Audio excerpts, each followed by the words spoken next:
Kita beralih ke informasi selanjutnya. Saudara, jelang libur Natal dan Tahun Baru, Rabu, PT Pertamina Persero Marketing Operation Region 1 memprediksi kenaikan jumlah kebutuhan bahan bakar minyak dan liquefied petroleum gas di wilayah Aceh. Pertamina membentuk Satgas mengawal libur Natal dan Tahun Baru tersebut. Realisasi harian BBM jenis gasolin seperti Premium, Pertalite, Pertamax, dan Pertamax Turbo mengalami peningkatan sebesar 3,95%.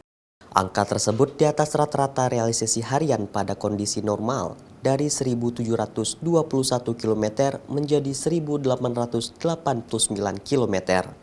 Sedangkan konsumsi LPG subsidi juga diperkirakan mengalami peningkatan sebesar 10%. Adapun konsumsi harian normal yaitu 7.573 metrik ton menjadi 8.299 metrik ton.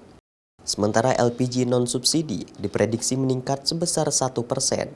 Dari konsumsi harian normal sejumlah 3.138 metrik ton menjadi 3.169 metrik ton.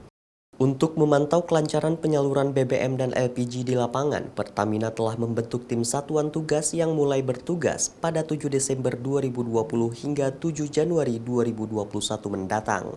Tim Satgas akan selalu siaga bertugas memantau penyaluran dan kelancaran distribusi BBM dan LPG agar tetap lancar.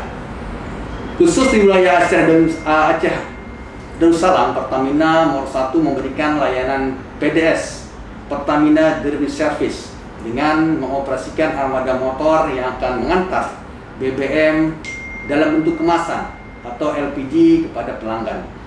Selain itu, khusus wilayah Nanggro Aceh Darussalam, Pertamina Mor 1 memberikan layanan PDS dengan mengoperasikan armada motor yang akan mengantar BBM dalam kemasan atau LPG kepada pelanggan yang membutuhkan nantinya. Syahril, Kompas TV, Banda Aceh.